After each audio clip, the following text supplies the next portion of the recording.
Try na natin ang world famous hummus. Ano kaya ang lasa nito? Acquired taste nga ba siya? Unang tumikim si Wifey.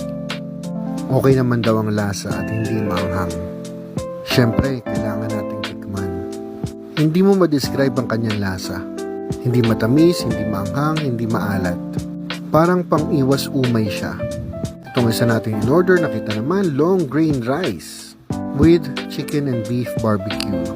Kasama din ang grilled tomato. Kung hindi nyo pa na-try ang grilled tomato, talaga namang malasa to. At ito ang lahat ng aming in-order. Hindi naman halata na matako kami.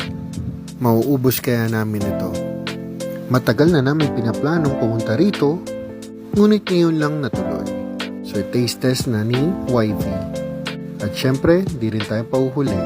Kailangan natin matikman. Ang init, umuusok pa.